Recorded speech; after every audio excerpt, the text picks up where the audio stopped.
नमः श्रीवर्धमानाय निर्धूतकलिलात्मने सालोकानां त्रिलोकानां यद्विद्यादर्पणाय ते श्रीमत्परमगम्भीर सद्वादामोदलाञ्छनं जीयात्रैलोक्यनाथस्य शासनं जिनशासनम्। पंच परमेष्टि भगवान की जय। नमोकार महामंत्र की जय। वर्तमान जिन शासन नायक श्री महावीर भगवान की जय। चारित्र चक्रवर्ती आचार्य श्री शांति सागर जी महाराज की जय। परम पूज्य आचार्य गुरुवर प्रज्ञा श्रमण श्री देवनंदी जी महाराज की। श्रीमद् जैन धर्म की जय। जय बोलो से मुख्य तेज गुरुदेव की जय। नमोस्तु नमोस्तु नमस् गुरुदेव। धर्म स्नेही बंधुओं, लंबे समय से काल चक्र का वर्णन चल रहा है और विषय अब समापन की ओर है।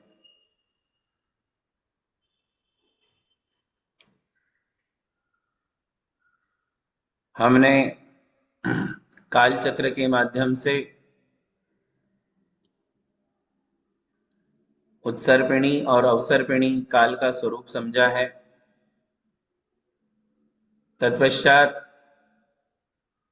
अवसर्पिणी काल के जो दो विभाग होते हैं, जिसमें पहले तीन काल भोग भूमि के और अंत के तीन काल कर्म भूमि के होते हैं। किस प्रकार सुखों से दुखों की ओर ये काल अपने पग आगे बढ़ाता है, इसे हमने लगातार देखा है। सुखमा सुखमा काल गया, उसके बाद सुखमा काल आया। सुखमा काल गया, सुखमा दुखमा काल आया। यहां तक तो भोग भूमि का वातावरण इस धरती पर था। सुखमा दुखमा काल जाने के बाद दुखमा सुखमा काल आया और उस काल में 24 तीर्थंकर हुए, 12 चक्रवर्ती हुए, नवनारायण प्रतिनारायण बलभद्र हुए, शलाका पुरुष हुए, मोक्ष मार्ग प्रारंभ हुआ। मोक्ष मार्ग और मोक्ष प्राप्त करने की विधियां प्राप्त हुई। पांचों परमेष्ठियों के दर्शन दुखमा सुखमा काल में हुए। दुखमा सुखमा काल जाने के बाद अभी हम जिस काल में हैं वह दुखमा काल आया। इस दुखमा काल में साक्षात अरिहंत और सिद्ध परमेष्टि के दर्शन तो नहीं हुए, किंतु आचार्य उपाध्याय और संत परमेष्टि के दर्शन हमें इस दुखमा काल में होते हैं।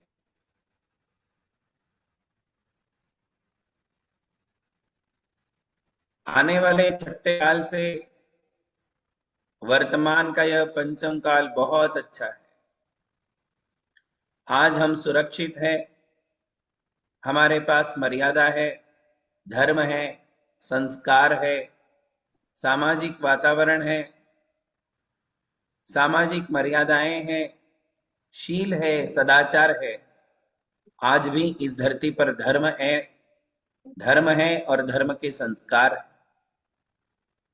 हम लोग नैतिकता को लेकर के चलते हैं, प्रामाणिकता को लेकर के चलते हैं। जितना हो सके हम धर्म का पालन करते, परंतु जैसे जैसे यह पंचम काल बीतता जाता है, छठे काल की ओर पग आगे बढ़ाता है, वैसे वैसे इस धरती पर मिथ्यात्व बढ़ता ही जाएगा, दुराचार बढ़ता जाएगा, अनैतिकता और अन्याय का वातावरण बढ़ता जाएगा। आज भी अन्याय, अनैतिकता, दुराचार, भ्रष्टाचार हमें देखने को मिलता है। वर्तमान में जिस काल में हम चल रहे, इस काल में दोनों चीजें समान चल रही। सदाचार है तो दुराचार भी है, न्याय है तो अन्याय भी है, नैतिकता है तो अनैतिकता भी है, प्रामाणिकता है तो विश्वासघात भी है, पुण्य है तो पाप भी है, धर्म है तो अधर्म भी है। ये हमारा आज का वर्तमान काल है। फिर तो यही वर्तमान जब आगे बढ़ेगा तो फिर दुखों का प्रपोर्शन बढ़ता जाएगा। सुखों का ह्रास होगा, शांति, चैन, अमन, समाधान, ये सब कम कम होते जाएंगे। दुख बढ़ेंगे, कष्ट बढ़ेंगे, वेदनाएं बढ़ेगी, बीमारियां बढ़ेगी, भ्रष्टाचार बढ़ेगा, दुराचार बढ़ेगा, अन्याय बढ़ेगा। और पंचम काल के अंत तक यह बढ़ते ही बढ़ते जाएगा। पिछली क्लास में मैंने आपको बताया था कि अन्याय, दुराचार इतना बढ़ जाएगा कि मुनियों के आहार दान में से पहला ग्रास, मुनियों के आहार में से पहला ग्रास टैक्स के रूप में लिया जाएगा। जैसे आपसे टैक्स लिया जाता है ना सरकार के द्वारा, ऐसे मुनियों के आहार में से भी टैक्स लिया जाएगा। इतना दुराचार आगे जाकर के बढ़ेगा। और बढ़ते हुए क्रम से किस प्रकार एक एक हजार वर्षों में कल्कि बढ़ेंगे, कैसे हजार वर्षों में उपकल्कि बढ़ेंगे, कल्कि और उपकल्कियों के माध्यम से धर्म का ह्रास होगा, सम्यक्त्व की हानि होगी और क्रूरता, रौद्रता बढ़ती जाएगी। और जब पंचम काल का अंत आएगा तो आपको बताया था कि कौन रह जाएगा अंत में? एक मुनि, एक आर्यिका, एक श्रावक और एक श्राविका। केवल चार धर्मात्मा इस धरती पर रहेंगे और बाकी जितनी भी जनता होगी वो सारी जनता धर्म विरुद्ध आचरण करने वाली होगी। पंचम काल के अंत में ये चार ही धर्मात्मा रहेंगे। वर्तमान में एक मुनि नहीं है, वर्तमान में सैकड़ों मुनि हैं, हजारों श्रावक हैं, हजारों श्राविकाएं हैं, है कि नहीं है? है। ये हजारों श्रावक कम होते हुए अंत में एक श्रावक रह जाएगा। हजारों श्राविकाएं आज है, ये घटते घटते अंत में एक रह जाएगी। सैकड़ों मुनि महाराज आज है, एक ही मुनि रह जाएंगे। सैकड़ों आर्यिका माताएं हैं, एक ही माता जी रह जाएगी। कब? जब पंचम काल का अंत आएगा। पंचम काल का टाइम ड्यूरेशन कितना है पता है ना? खबर नहीं? नींद में हो क्या? 18,000. अभी आपके यहाँ रात है ना, तो 18 नहीं, पंचम काल 21,000। पंचम काल कितना है? 21,000 ईयर्स का। और इन 21,000 वर्षों में से अभी कितने बीत चुके हैं? तो 2,500 वर्ष ही बीते हैं। अभी अभी अपन ने महावीर निर्वाण बनाया 2552। कितने साल हो गए भगवान महावीर को जाकर? 2552 साल हुए हैं। तो इस प्रकार आचार्य कहते हैं कि अभी भी लगभग लगभग 18,500 वर्ष बाकी है। और इन 18,500 वर्षों में ये धर्म में, सुखों में ह्रास होता जाएगा और अंत में केवल भ्रष्टाचार ही भ्रष्टाचार, दुराचार ही दुराचार, केवल मांसाहारी रह जाएंगे। केवल मांसाहार ही मांसाहार होगा। इस प्रकार जब ये चारों धर्मात्मा चले जाएंगे, वो बात बताई थी आपको कि जब आखिरी 21वां कल्कि होगा, कल्कि, वो 21वां कल्कि ये जो मुनि महाराज हैं, उन मुनि महाराज के आहार में से पहला ग्रास कर के रूप में, टैक्स के रूप में मांगेगा। और फिर भी जब वीरांगद नाम की मुनि महाराज बताए थे आपको, है ना, कि वीरांगद नाम के मुनि महाराज होंगे, सर्वश्री नाम की आरिका माताजी होगी, अग्निदत्त नाम का श्रावक होगा, पंगुश्री नाम की श्राविका होगी, और ये चारों धर्मात्मा उस दिन समाधि मरण ले लेंगे, सन्यास ले लेंगे, और फिर सन्यास प्राप्त करके ये देवगति को प्राप्त होंगे। उसके बाद 3 वर्ष 8 महीने और 15 दिन बीत जाने के बाद छठवां काल प्रवेश करेगा। कौन सा काल? छठवां काल। आपको याद है जब भगवान महावीर को निर्वाण हुआ था, तब भी महावीर भगवान के निर्वाण के बाद 3 साल 8 महीने, साइलेंट कर लो भाई, और 15 दिन जाने के बाद पंचम काल का प्रवेश हुआ था। ऐसे ही 5वें काल में वीरांगद मुनि और ये चारों की समाधि मरण के पश्चात 3 वर्ष 8 महीने और 15 दिन बीत जाने के बाद छठवां काल प्रवेश करेगा।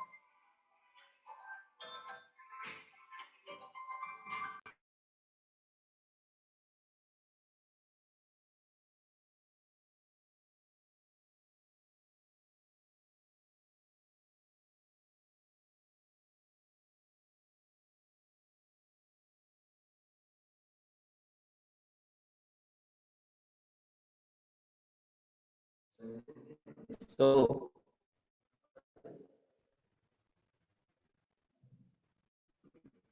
आचार्य कहते हैं कि छठे काल का स्वरूप क्या होगा। अभी इस बात को आपको समझना है, सुनना है। मैं आपके सामने सीधे सीधे शास्त्र के माध्यम से छठे काल का स्वरूप सुनाता हूं, सभी लोग ध्यान से सुने। आचार्य कहते हैं जब दुखमा नाम का, अति दुखमा, अभी कौन सा काल चल रहा है? अभी है दुखमा काल, और आने वाला काल कौन सा है? दुखमा दुखमा, अति दुखमा भी नाम है। तो जब अति दुखमा नाम का छठवां काल आएगा तो कहते हैं कि शुरू में शरीर की ऊंचाई मनुष्य जो होंगे वो 3.5 हाथ के होंगे। अभी अपन लगभग लगभग 5 हाथ 6 हाथ हमारी हाइट। जब छठवां काल प्रवेश करेगा तो शुरू में शरीर की ऊंचाई होगी 3.5 हाथ, और आयु होगी 20 साल। आयु कितनी होगी? 20 साल। वर्तमान में आयु कितनी है? तो मैक्सिमम 115 साल। वर्तमान में जो आयु का गणित आपके लिए बताया था, तो 115 साल। पंचम काल जब शुरू हुआ तो 120 साल की आयु थी, है ना, 120 साल की थी, और 2000 साल चले गए तो 10 साल कम कर दो, 110 वर्ष की वर्तमान में उत्कृष्ट आयु हो सकती है। आज भी लोग हैं जो 102 103 साल के हो चुके हैं। 110 साल तक की उत्कृष्ट आयु वर्तमान में है। ये आयु घटते घटते जब पंचम काल का अंत आएगा, छठा काल प्रवेश करेगा, तो मनुष्यों की आयु कितनी रह जाएगी? तो कहते हैं 20 साल। और हाइट कितनी? तो 3.5 हाथ, 3.5। तो इतनी ही हाइट होगी। आचार्य कहते हैं उस काल में सब मनुष्यों का आहार मूल फल और मत्स्यादिक होंगे, मछली खाएंगे। क्योंकि एक बात और याद करो, पिछली बार आपको बताई थी, क्या बताया था? कि जिस दिन मुनि महाराज का समाधि मरण होगा, वीरांगद नाम के मुनि महाराज का समाधि मरण होगा, उस दिन धरती पे से अग्नि नष्ट हो जाएगी। सुना था ना? ये आग ही नहीं बचेगी। तो छठे काल में खाना पकाने वाली बात ही नहीं है, रसोई बनाने की बात ही नहीं है, अग्नि ही नहीं है। ये बात परम सत्य है कि जब तक इस धरती पर मुनि है तभी तक इस धरती पर अग्नि है। मुनि महाराज गए, अग्नि भी साथ में चली गई। और अब छठे काल के लोग कच्चे फल, कच्चा अनाज और कच्चा मांस खाएंगे। बिना पकाया हुआ मांस, मछली, ये आहार होगा छठे काल के मनुष्यों का। शुरू शुरू में पेड़ होंगे, पेड़ों के फल और कंदमूल आदि होंगे, उन्हें भी वो कच्चा खाएंगे। उस समय मकान नहीं होते हैं, वस्त्र नहीं होते हैं, सभी मनुष्य नंगे और भवनों से रहित वनों में घूमते हैं। देखिए वातावरण कितना भयानक है। छठा काल जब शुरू होता है तो छठे काल के शुरू से ही कपड़े ही बंद हैं, कपड़े है ही नहीं। कपड़े कहाँ से पहनेंगे? फैक्ट्रीज नहीं होगी, फैक्ट्री नहीं होगी तो कपड़ा नहीं बनेगा, व्यापार ही नहीं होगा, न व्यापार होगा, न खेती होगी, न किसी प्रकार के आजीविका के साधन होंगे। ऐसे समय में लोग नग्न घूमेंगे, चाहे वे स्त्री हो चाहे पुरुष हो, सबके सब वस्त्र रहित होंगे, मकान भी नहीं होंगे, उनके पास मकान नहीं होंगे। क्यों? क्योंकि 64 की 64 कलाएं विलुप्त हो जाएगी। मकान बनाने वाली जो आर्ट है वो आर्ट भी चली जाएगी। एक भी आर्ट नहीं है, न व्यापार है, तो ऐसे समय में घर बांध करके कौन देगा? कपड़े बना करके कौन देगा? ऑर्नामेंट कौन बनाएगा? अग्नि भी नहीं है, आग के अभाव में ये सारे काम कैसे संपन्न होंगे? इसलिए अत्यंत विषम वातावरण दुखमा काल के प्रारंभ से ही शुरू हो जाता है। कहते हैं कि उस समय के लोग धूम्र वर्ण वाले, धूम्र यानी बिल्कुल काले, जैसे काला काला धुआं होता है,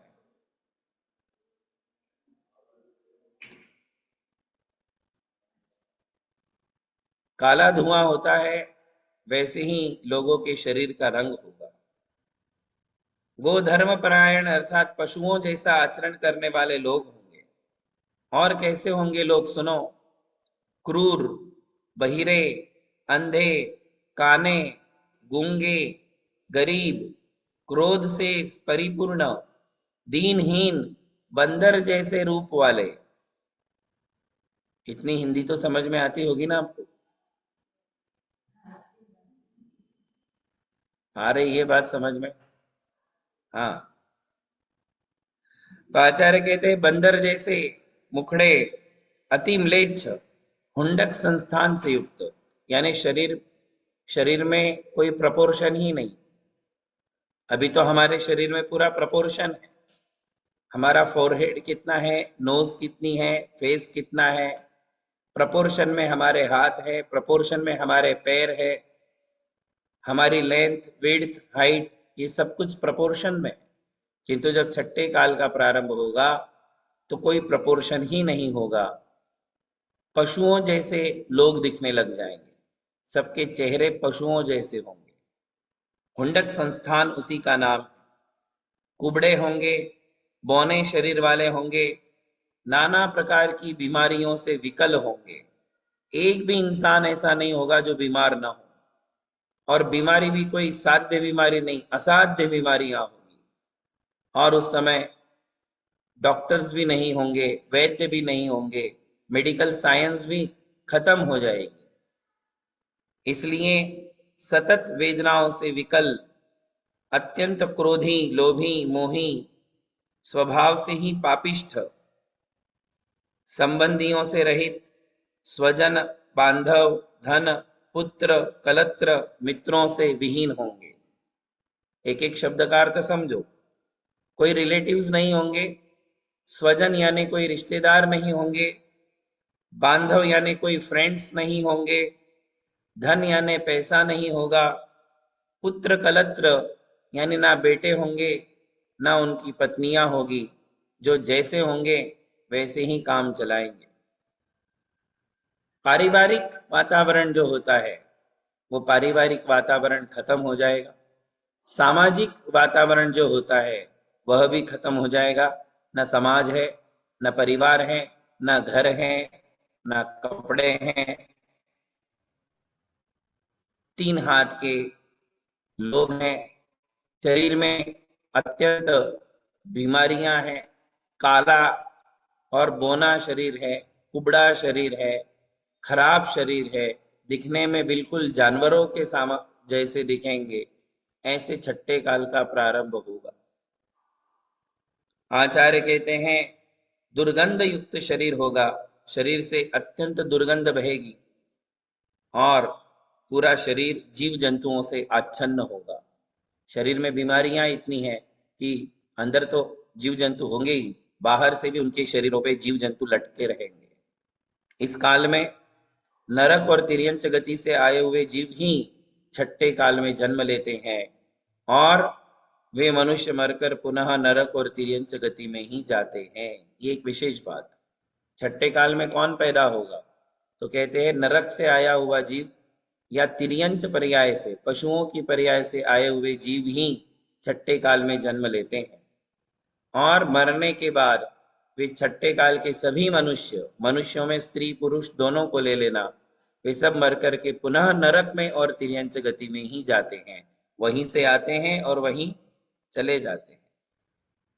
दिन प्रतिदिन उन जीवों की ऊंचाई, आयु, शक्ति घटती ही जाती है। इनके दुखों को एक जिह्वा से कहने के लिए भला कौन समर्थ होगा? देखो ये आज से 2000 वर्ष पुराना ग्रंथ है तिलोय पंडित। क्या लिख रहे हैं कि छठे काल के मनुष्यों के दुखों का वर्णन करने के लिए एक जीभ में सामर्थ्य नहीं है। एक टंग, जीभ यानी टंग, एक टंग से उसका वर्णन नहीं हो सकता। हजारों जीवाओं से भी उनके दुखों का वर्णन किया नहीं जा सकता। अनलिमिटेड दुख उस काल में मनुष्यों को होते। इस प्रकार 21,000 वर्ष बीतते हैं। कितने वर्ष? छठे काल का भी कितना है समय? तो जितना पंचम काल का समय है, पंचम काल भी 21 ईयर्स और छठा काल भी 21,000 ईयर। 21 ईयर नहीं, 21,000, 21,000। 21,000 वर्ष पंचम काल के, 21,000 वर्ष छठे काल के, और इन दोनों को प्लस कर दो तो 42,000 ईयर्स। कम कर दो तो चौथे काल का प्रमाण निकल के आता है।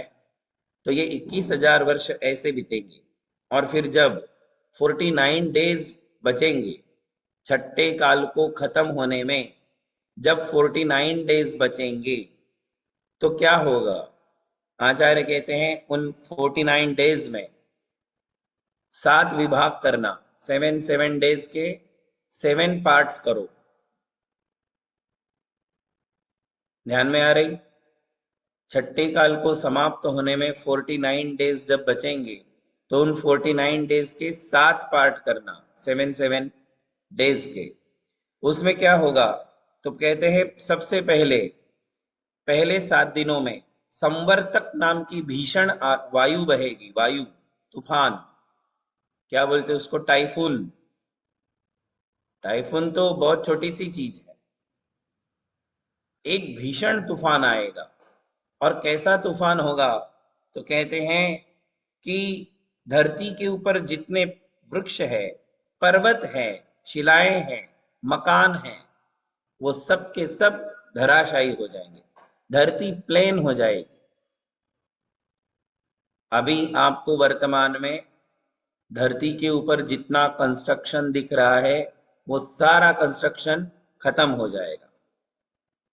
जितने पर्वत आपको दिखाई देते हैं छोटे बड़े, वो सारे के सारे छोटे से छोटे, बड़े से बड़े सारे पर्वत उस तूफान में बह जाएंगे, ढह जाएंगे, सब ढह जाएंगे। सारे पर्वत, सारे बिल्डिंग, सारा कंस्ट्रक्शन कोलैप्स हो जाएगा और ये धरती प्लेन हो जाएगी। सोचो आप उस समय के जो मनुष्य होंगे उनकी कितनी दुर्दशा होगी। उस समय मनुष्यों की हाइट 1 हाथ की होगी। छठे काल की शुरुआत में 3.5 हाथ के मनुष्य थे।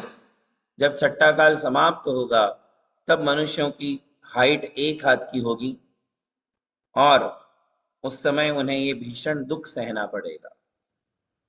कहते हैं कि 7 दिन तक जो तूफान चलता है, उस 7 दिनों के तूफान में पूरी धरती प्लेन हो जाएगी। वृक्ष और पर्वतों के भंग होने से मनुष्य और तिर्यंच महा दुखों को प्राप्त करते, वे स्थान की अभिलाषा करते हुए बहुत विलाप करेंगे। आप देखिए ना, जैसे कहीं भूकंप आता है, बाढ़ आती है और लोगों के घर ढह जाते हैं, तो उस समय लोगों की कितनी दुर्दशा होती है, आपने देखा होगा कैसे रोते हैं जब अपना घर गिर जाता है। तो उस समय सारे के सारे मनुष्य विलाप करेंगे, रोएंगे, आक्रंदन करेंगे कि हमारा घर चला गया, कुछ नहीं रहेगा। हालांकि घर थे ही नहीं, किंतु उनको एक शेल्टर जो मिलता था कहीं कहीं, वो शेल्टर भी अब मिलना बंद हो जाएगा। इस समय 72 युगल गंगा सिंधु नदियों की वेदी और विजयार्ध के वन में प्रवेश करते हैं। देव और विद्याधर दयार्द्र होकर मनुष्य और तिर्यंचों में से संख्यात राशि को उन प्रदेशों में ले जाकर के रखते हैं। कहते हैं विजयार्ध पर्वत जहां है, पूरे भरत क्षेत्र के बीचों बीच एक विजयार्ध पर्वत है, और उस विजयार्ध पर्वत में से 2 नदियां निकलती है, गंगा और सिंधु। तो उस विजयार्ध पर्वत की वन वेदिका के बीच में देवलोग आते हैं, और मनुष्य जाति समाप्त ना हो। समाप्त हो गई तो फिर कंटिन्यू कैसे होगा? तो 72 कपल्स, कितने? 72 कपल्स को देवलोग आते हैं और उनको विजयार्ध पर्वत की गुफा में छुपा देते हैं। कहाँ पे? विजयार्ध पर्वत की गुफा में। जब आप स्टडी करोगे जैन ज्योग्राफी, जैन ज्योग्राफी की स्टडी करने पर आपको पता चलेगा कि ये पूरे भरत क्षेत्र में क्या क्या है। तो एक विजयार्ध नाम का चांदी का पर्वत है, जहां तक आज के लोगों की पहुंच या अप्रोच नहीं है। उस पर्वत के नीचे गंगा नदी के तट पे एक वनवेदी होगी, गुफा होगी। उस गुफा में इन 72 कपल को सुरक्षित रखा जाएगा, और फिर ये छठे काल के अंतिम जो 49 दिन है वो चलेंगे। कहते हैं कि उन 72 जोड़ों को उस गुफा में छुपाने के बाद अब आगे के 7 दिनों में क्या होगा? 7 पार्ट्स किए ना, 7 डेज के।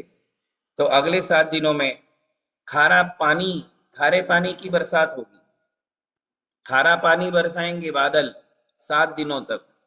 फिर उसके अगले 7 दिनों में जहरीला पानी बरसाएंगे धरती पर। पहले तो तूफान आया 7 दिन, अगले 7 दिन खारे पानी की बरसात, अगले 7 दिन जहरीले पॉइजनस वाटर, उसकी बरसात होगी। उसके अगले 7 दिन धुआं, धुआं चलेगा, पूरे संसार में धुआं ही धुआं फैल जाएगा। उसके अगले 7 दिन तक केवल धूली ही धूली बहेगी, उड़ेगी धूल। उसके अगले 7 दिन बादल वज्र को बरसाएंगे, वज्र, वज्र बेसाएं, मतलब लोहे जैसे जो अत्यंत नुकीले पदार्थ होते हैं उनको बरसाएंगे। उसके अगले 7 दिन तक ज्वाला बरसेगी, आग। देखो क्या होगा।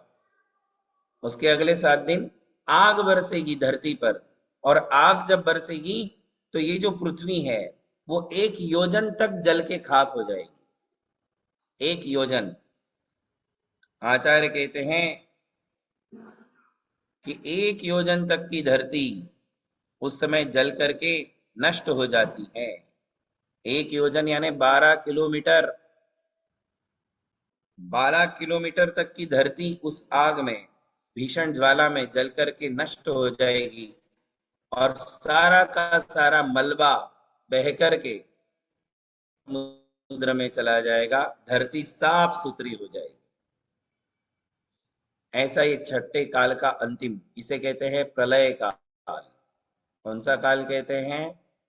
प्रलय काल। 49 डेज, 49 डेज ऑफ छठे काल का अंतिम जो पीरियड होगा वो होगा, उसका नाम है प्रलय काल। और उस प्रलय काल में ये धरती पूरी साफ हो जाती है, धरती के ऊपर जितना भी मलबा है ये बहकर के पूरा लवण समुद्र में चला जाता है, और जैसी दूसरी भूमियां हैं उनके समान ये धरती चमकने लग जाती हैं, और इस प्रकार छठे काल का अंत होता है। धर्म स्नेही बंधुओं, अवसर्पिणी के 6 कालों का यह स्वरूप आप लोगों ने समझा। सुखमा सुखमा काल से जिस काल की यात्रा प्रारंभ हुई थी, दुखमा दुखमा काल से उस काल का अंत होता है। और उसके बाद काल चक्र रुकता नहीं है। रुक जाएगा क्या? काल चक्र तो आज तक कभी रुका ही नहीं है। अनादि काल से ये काल चक्र चल रहा है, आगे अनंत काल तक ये काल चक्र चलेगा। तो इस प्रकार ये छठे काल के साथ अवसर्पिणी काल समाप्त होगा, और फिर उत्सर्पिणी काल शुरू होगा। कौन सा काल? उत्सर्पिणी। और उत्सर्पिणी काल में क्या होता है? तो उत्सर्पिणी काल की शुरुआत दुखमा दुखमा काल से, पुनः एक बार दुखमा दुखमा काल, फिर दुखमा, फिर दुखमा सुखमा, ये 3 काल कर्म भूमि के, फिर सुखमा दुखमा, फिर सुखमा, और सुखमा सुखमा, या कहो अति सुखमा। इस प्रकार ये 6 काल उत्सर्पिणी के चलेंगे। उसमें दुखों से सुखों की यात्रा होगी, उसमें विकास होगा। अवसर्पिणी काल में ह्रास है तो उत्सर्पिणी काल में विकास है। इस प्रकार इस धरती पर जहां हम रहते हैं भरत क्षेत्र में, इस भरत क्षेत्र के समान ही ऐरावत क्षेत्र में, इन 2 क्षेत्रों में ह्रास और विकास ये चलता ही रहता है। पहले उत्सर्पिणी, फिर अवसर्पिणी, फिर उत्सर्पिणी, फिर अवसर्पिणी। ऐसा ही जो ह्रास और विकास का क्रम है इस धरती पर चलता ही रहता है। वर्तमान जिस काल में हम हैं ये अवसर्पिणी काल है। अवसर्पिणी काल में भी अति भयानक हुंडाव सर्पिणी काल। कौन सा काल है? हुंडाव सर्पिणी। अभी तक जो मैंने बताया वो अवसर्पिणी काल का सामान्य स्वरूप था, और ऐसे असंख्य असंख्य उत्सर्पिणी और अवसर्पिणी काल बीतने के बाद एक बार हुंडाव सर्पिणी काल आता है। उस हुंडाव सर्पिणी का काल का स्वरूप जो है उसे हम आगे की क्लास में पढ़ेंगे। फिलहाल हम लोगों का विहार चल रहा है। आप तो एक ही जगह रहते हो। कहाँ रहते हो?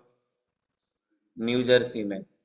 और वहां बैठे बैठे आप हमारी क्लास सुनते हो, किंतु आप एक ही घर में रहते हो। सबका बैकग्राउंड वही होता है, हमारा बैकग्राउंड चेंज होता है कि नहीं बताइए? मैं तो सबको देख रहा हूँ पिछले 4-5 साल से, तो सबके सेम बैकग्राउंड होते हैं, एक ही जगह आपकी होती है, किंतु हमारे कितने बैकग्राउंड चेंज हुए बताइए? बदलते रहते कि नहीं? केवल चातुर्मास में एक होता है, बाकी तो बदलता ही रहता है। क्योंकि दिगंबर जैन साधुओं की चर्या है, वो एक जगह कभी नहीं रहते हैं, विहार करते रहते हैं। अलग अलग प्रांतों में जाते हैं, अलग अलग शहरों में जाते हैं, अलग अलग गांवों में जाते हैं, तीर्थों की यात्रा करते हैं, पंच कल्याणक करते हैं, गुरुओं के दर्शन करते हैं, समाज को संबोधन देते हैं, धर्म की प्रभावना करते हैं, युवाओं में धर्म के संस्कारों का बीजारोपण करते हैं। यही हमारे साधुओं की चर्या है। और तदनुसार परोपकार करना ये हमारे साधुओं का धर्म है। विषयों की आशा नहीं जिनके, साम्य भाव धन रखते हैं, निज पर के हित साधन में जो निश दिन तत्पर रहते हैं, स्वार्थ त्याग की कठिन तपस्या बिना खेद जो करते हैं, ऐसे साधु समूह जगत के दुख समूह को हरते हैं। हमारे जैन शासन के साधुओं की ये विशेषता है कि वे स्वार्थ का त्याग करके एक कठिन तप रहे हैं, समाज प्रबोधन कर रहे हैं, परोपकार कर रहे हैं। हमारे वर्तमान पीढ़ी में जितने भी लोग हैं ये लोग जैन कुल में जन्म लिए हैं। जैन कुल में जन्म लेने के बाद इनकी वृद्धि होती रहे, समृद्धि होती रहे, साथ में जैन धर्म के संस्कारों से ये परिपूर्ण रहे, इनका ये जन्म और आगे का जन्म दोनों सुरक्षित रहे, ये साधुओं की भावना होती है। इसलिए वे आपके बीच में आते हैं और आपको उपदेश देकर के धर्म का मार्ग दिखाते हैं। इसलिए गुरुओं के हमारे ऊपर महान उपकार माने जाते हैं। और हम लोग देव और शास्त्र की श्रेणी में गुरु को भी रखते हैं और देव शास्त्र गुरु की एक साथ पूजा भी करते हैं। वर्तमान में भगवान नहीं है, तीर्थंकर नहीं है, किंतु तीर्थंकर भगवान के उपदेश को बताने वाले ये साधु हमारे सामने होते हैं। आप सभी का ये परम सौभाग्य है कि आप लोग वहां रहते हुए भी, और आपका पुरुषार्थ भी है, पुण्य भी है, पुरुषार्थ भी है, और आपकी ये धार्मिक प्रवृत्ति और धार्मिक संस्कार है कि वहां रहते हुए भी आप बराबर जैसी ही क्लास हमारी जिस दिन भी होती है, एक भी परिवार, एक भी जो भी हमारे स्टूडेंट्स है, कोई भी कम नहीं होते, सब बराबर आ जाते हैं। ये इस बात की हमारे लिए बहुत खुशी है कि हम जो देना चाहते हैं वो लेने के लिए आप लालायित हो। इसी प्रकार आपकी ये सम्यक ज्ञान की शिक्षाएं बढ़ती जाए, धर्म मार्ग में आपकी दृढ़ता बढ़ती जाए, श्रद्धा बढ़ती जाए, और आप धर्म मार्ग में लगे रहे, ऐसा परम आशीर्वाद देते हुए मैं अपने शब्दों को विराम देता हूँ। सभी लोग हाथ जोड़ लीजिए, आशीर्वाद ले लें। नमो अरिहंताणम, नमो सिद्धाणम, नमो आर्याणम, नमो वज्रायणम, नमो लोये सवसाहुणम, चत्तारि मंगलम अरहंत मंगलम सिद्ध मंगलम साहु मंगलम, केवली पन्नतो धमो मंगलम, चत्तारि लोगुत्तमा अरहंत लोगुत्तमा सिद्ध लोगुत्तमा साहु लोगुत्तमा, केवली पन्नतो धमो लोगुत्तमो, चत्तारि शरणं पव्वज्जामि, अरहंत शरणं पव्वज्जामि, सिद्ध शरणं पव्वज्जामि, साहु शरणं पव्वज्जामि, केवली प्रणतम धम्मम शरणं पव्वज्जामि। ओम नमो हरते भगवते श्रीमते प्रक्षिणाशीष दोष कल्मषाय दिव्य तेजो मूर्ते नमः। श्री शांतिनाथाय शांतिकराय सर्व विघ्न प्रणाशनाय सर्व रोगापमृत्यु विनाशनाय सर्व परग क्षुद्रोपद्रव विनाशनाय सर्व क्षामडामर विनाशनाय ओम ह्रां ह्रीं ह्रूं ह्रौं ह्र अस्यावसा अर्हन्नम चतुर्विध संघस्य उपस्थित सर्व श्रावक श्राविकाणां सर्व शांतिं कुरु कुरु, सर्व तुष्टिं कुरु कुरु, सर्व पुष्टिं कुरु कुरु, स्वाहा स्वधा।